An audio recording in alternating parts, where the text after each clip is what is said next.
Big tech is still censoring conservatives, and Steven Crowder is investigating addresses on voter registration rolls, and Democrats still think Trump is a threat to democracy, and I have a lot to say about that.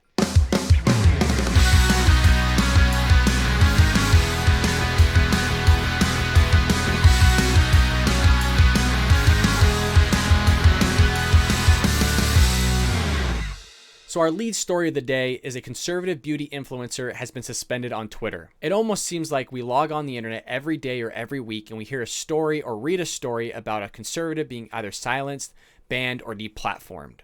This is one of the main reasons why I started my channel, is to get conservative ideas out there, and that anytime they want to deplatform somebody or silence somebody, there has to be another conservative that rises up to take that person's place. I want to look a little bit deeper in this article here written by Chrissy Clark of the Daily Wire and see exactly what's going on with this celebrity and why Twitter suspended this person. As mentioned, this first story is written by Chrissy Clark of the Daily Wire. If you're not a subscriber over at the Daily Wire, I highly encourage you go over there and become a member.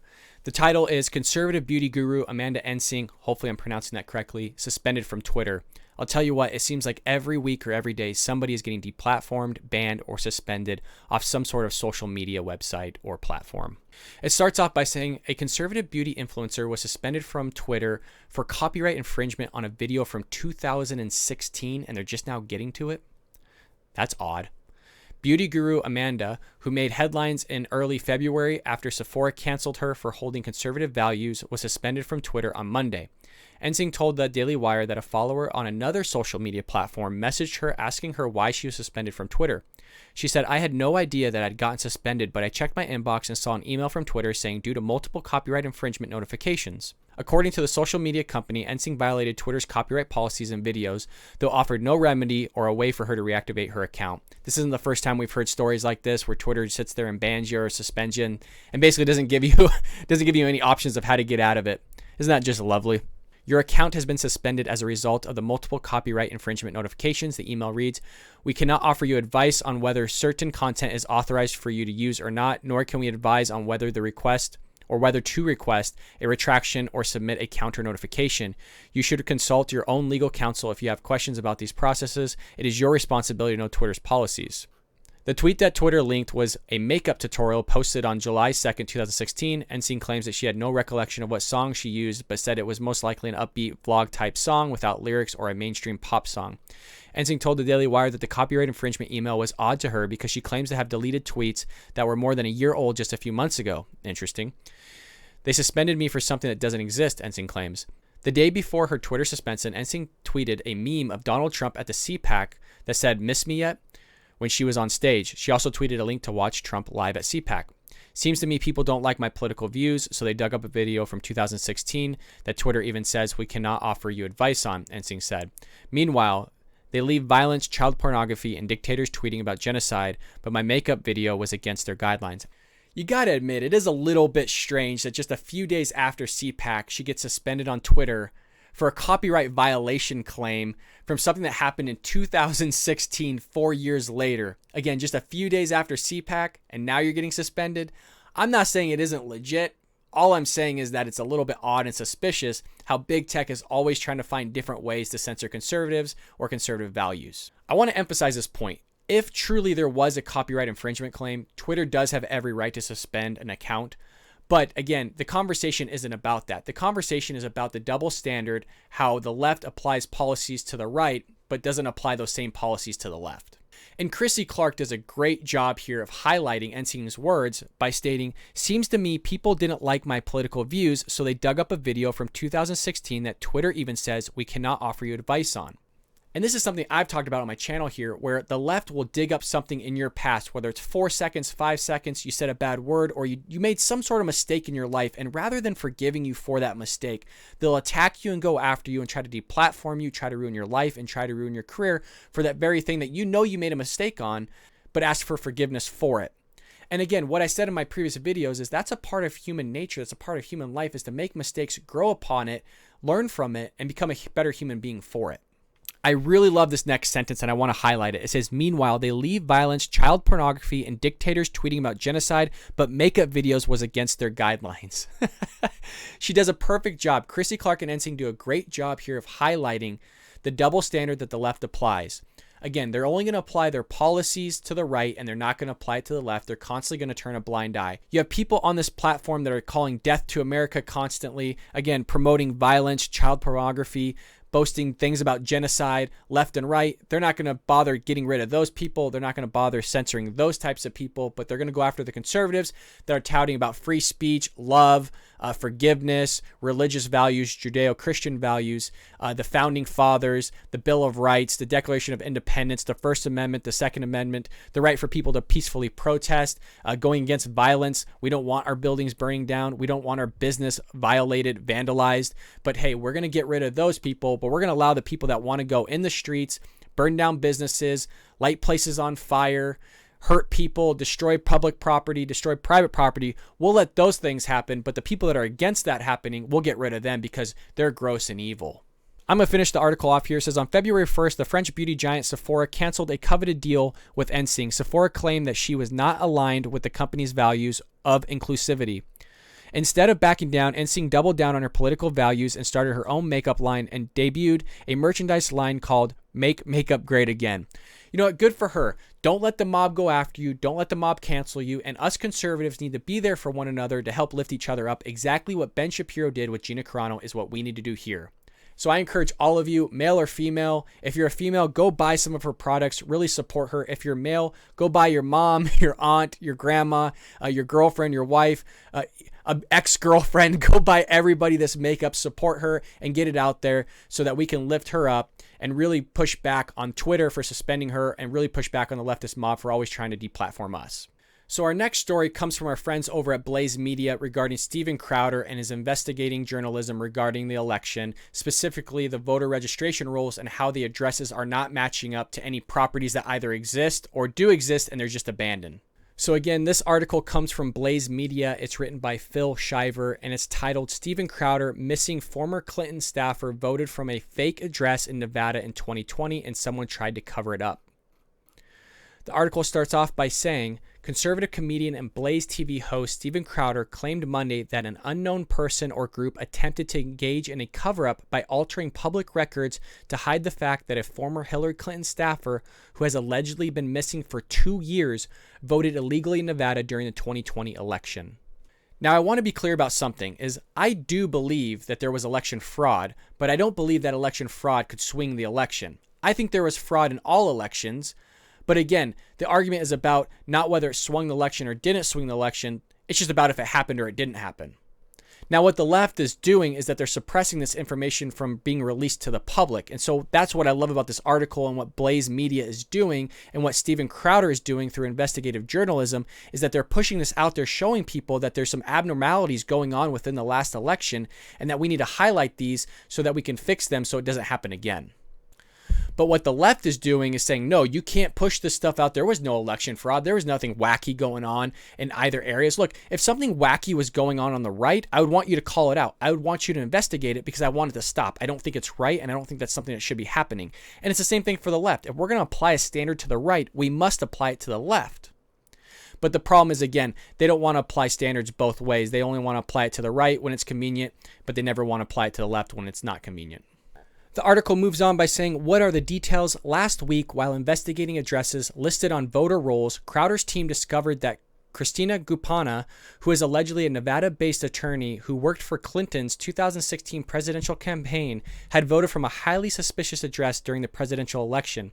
Listed on the state's voter rolls alongside Gupana's name was the address of 353 West Bonneville Avenue, which, as it turns out, is a freeway underpass, not an actual residence. Jeez. Nothing to see here, folks. We're going to look past this one.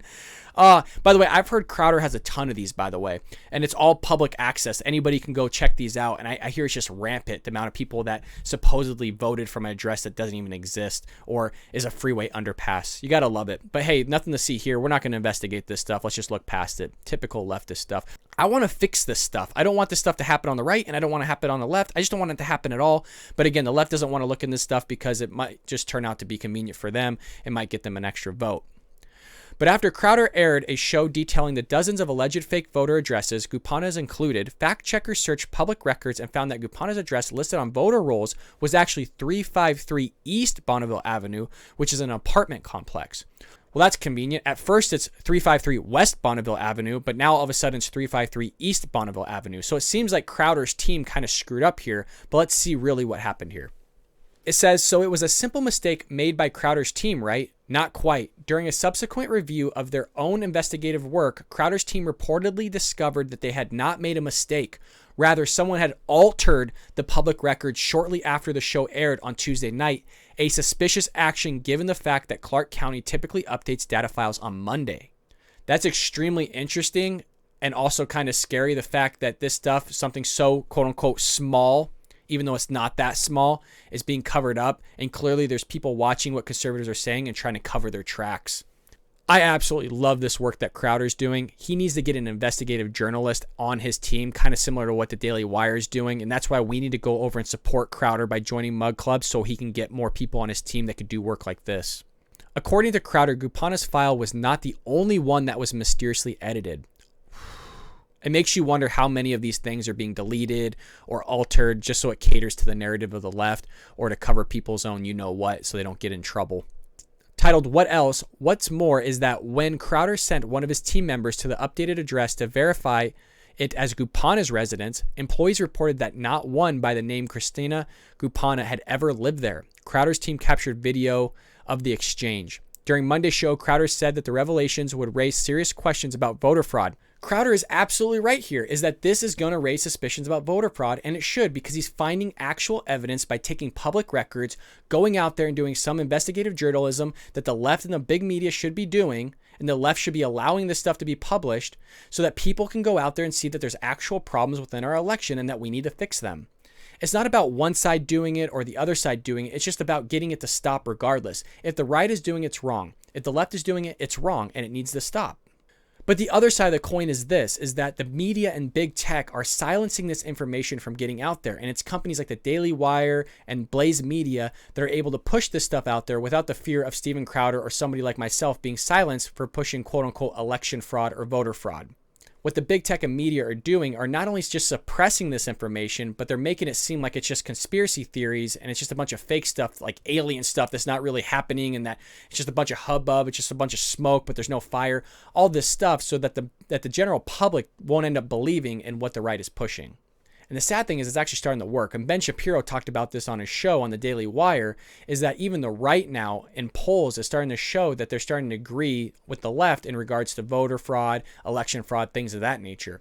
Well, the reason for that is because when you suppress the amount of information that's going out there, and the left and the right are only seeing one side of the story, but they're not seeing the stuff like Crowder's doing and what Crowder's pushing out there. By the way, again, it's great work, but since they're not seeing that stuff, now the opinion's starting to be skewed going the left's direction because the right's not able to get their viewpoint, their narrative out there in this investigative journalism work. Our last news story of the day is that Democrats still think Trump is a threat to democracy. I kid you not, the guy is out of office and somehow he is still a threat to us all. So this article comes to us by CNN Politics by Stephen Collinson, titled Trump Unleashes New Threat to American Democracy. Even the title, I honestly don't think I'm going to make it through this entire article, but 4 years and they're still calling him a threat to American democracy. Can't we just let the guy ride off in a sunset? Just leave him alone for a bit. You know what I mean? Let him enjoy his $1 billion+ dollars. But nope. They're still going to push this comedic stuff. I'll tell you what, something is really, really comedic when 4 years later, you're still laughing at the exact same thing. You got to give it to Stephen Collinson. It starts off by saying Donald Trump has no remorse about the deadly violence he incited with his lies about a stolen election and his uprising against the U.S. Congress. Yes, Donald Trump wanted to have an uprising against the U.S. Congress. You are absolutely right. By no means are you starting this off by lying. Incited deadly violence. Don't be silly. Stop it. Stop it. We all know he wasn't inciting violence. Now you're just being silly, and it's only the first sentence. This much was clear when the ex-president put the Republican Party on notice on Sunday that he intends to use his hold on its grassroots to try to suppress the vote heading into the presidential election in 2024, in which he hinted he might run. And we all hope he does. In his first public remarks since leaving the White House, he also dangerously lashed out at the Supreme Court justices for failing to intervene to throw him the election he clearly lost to President Joe Biden. They should be ashamed of themselves for what they've done to our country. The Supreme Court didn't have the guts or the courage to do anything about it. Trump fumed in an authoritarian speech. Come on. The third paragraph, when you're going to throw an authoritarian, at some point, when are we going to see the word Nazi or racist, Islamophobe, all that other stuff? It has to be coming up here in the next one at least. But you're going to throw an authoritarian speech right at the beginning here? Woo! At the Conservative Political Action Conference, CPAC in Orlando, Florida, referring to the false fraud claims thrown out by multiple judges. Well, I'm sure that they're not all false, considering we just saw a few by Steven Crowder and his investigative journalists talking about them. So, I mean, they can't all be false, right? Oh, you're going to love this next part. Last seen leaving Washington in disgrace.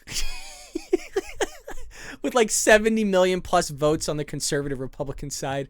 But he's leaving in disgrace with like billions of dollars. Still a company, a family to go back to, super wealthy.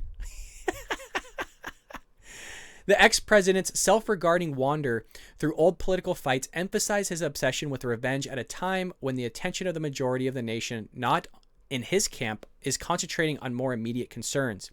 The distribution of a third COVID-19 vaccine manufactured by Johnson & Johnson is stirring new hope that a version of normality could be restored by this summer.